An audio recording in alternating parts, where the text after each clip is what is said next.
to San Francisco. If you've ever wondered what it takes to make a marriage successful, let her make most of the decisions. Just ask Warren and Betty Schott. After all, they know a thing or two about it. They've been married 73 years. And we were married in a cemetery, Forest Lawn Memorial Park, and spent our honeymoon in Death Valley.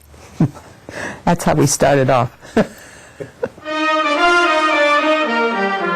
They met through a mutual friend on the 4th of July. The year was 1936. She said, "Oh, tomorrow's the 4th, and we've planned a picnic. Hope you don't mind, but I set you up with the date." He said, "Don't do me any favors. I've just gotten rid of one girl." Yeah.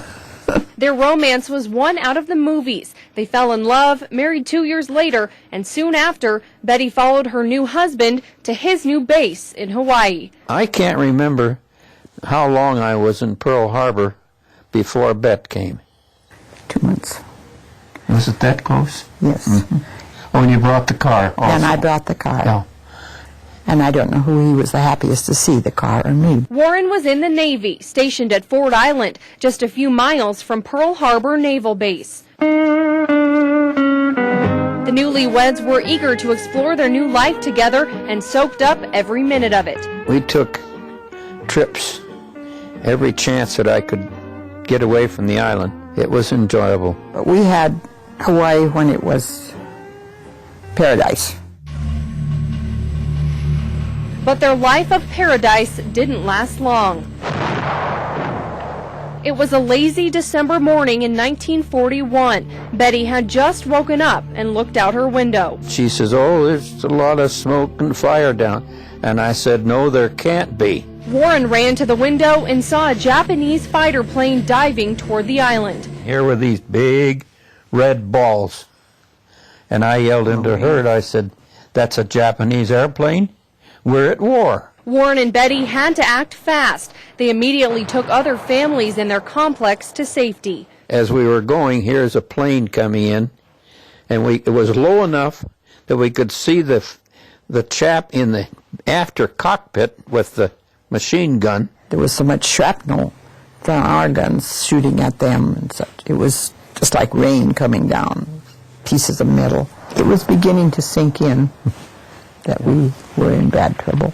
While Warren went out to help his fellow sailors, Betty went to work in the supply building. I filled fire extinguishers and unloaded guns and did that sort of thing.